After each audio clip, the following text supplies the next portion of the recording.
Hello world, my name is Mike Icon, and this is my whip cracking video blog, Icon on Crack.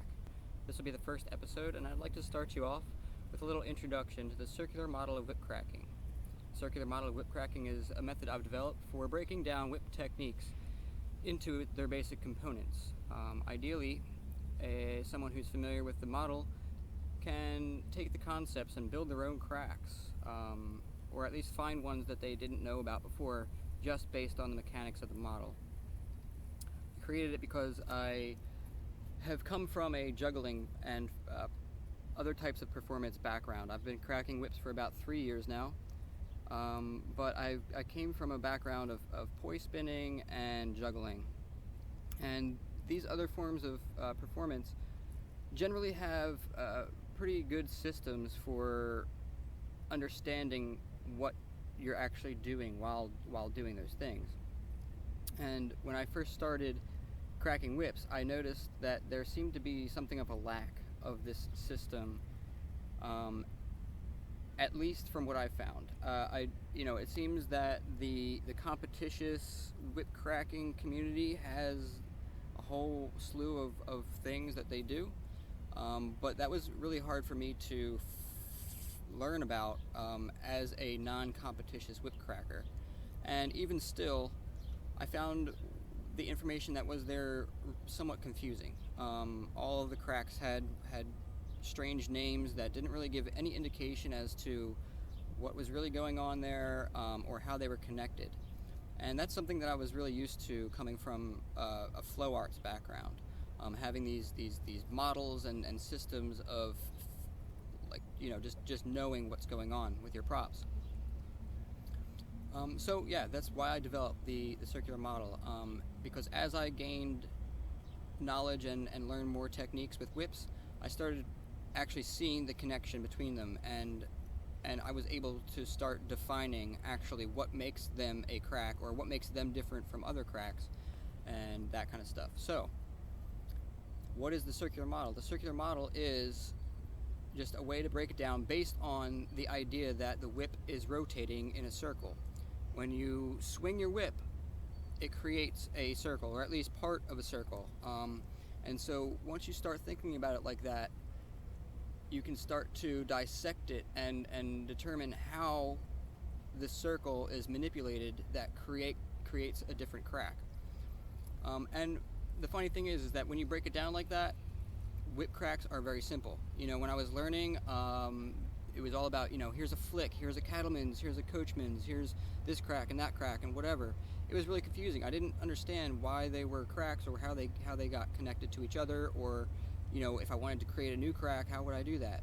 But as soon as I started seeing the connection between the cracks and this circle, it made a lot more sense. And I really wish that somebody else kind of had this earlier on, because I would have felt like I probably would have learned a lot quicker. Instead, it was like a 2-year process of learning every crack that I could find out about, and then being like, oh wait, this is how it works. So whatever, in hindsight, hopefully you guys will be able to learn from this. In future videos, I would like to go into depth about the various concepts within it, but just to give you a brief overview, we have kind of these variables. First off, like I said, you're rotating the whip in a circle. So when you draw the whip back, it's creating half of the circle, and then when you go to crack it, you're basically going back in the same way that you came from. So it's like this, and then this, and that creates the crack. So you're doing a half of the circle, and that's a crack. Now, when you're rotating the whip, there are 2 directions. You have one direction or the other direction, and that's really the only 2 directions that you have. You can put it on a different plane or whatever, but there's only really 2 directions, and that is the first deciding factor on what makes a crack, because you have a direction changing crack and you have a non-direction changing crack. So if you're rotating your whip in one direction and you change the direction, you will get a direction changing crack, and if you keep it going in the same direction, you can also create cracks. So those are the 2 primarily different cracks within the model, and from there you can start to modify it and create variations of those cracks, and you can modify them in such a way as changing the plane, changing the orientation, changing the direction, and so on and so forth. And ultimately, those variations create every crack there is.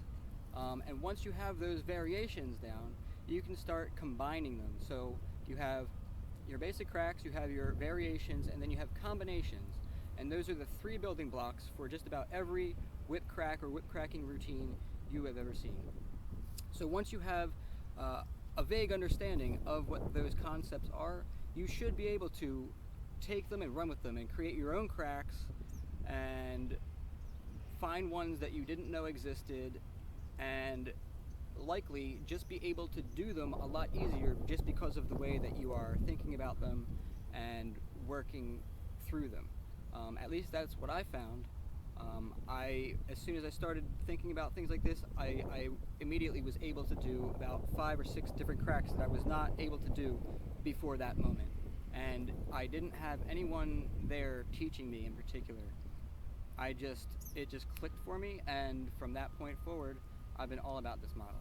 So, I know there's nothing here really right now, but I hope you get the concept that I'm going for here, and I hope that you come back. Thank you for watching, and I hope that you come back for the next videos where I will be going into detail about how to actually perform these cracks and how you can start playing with the model.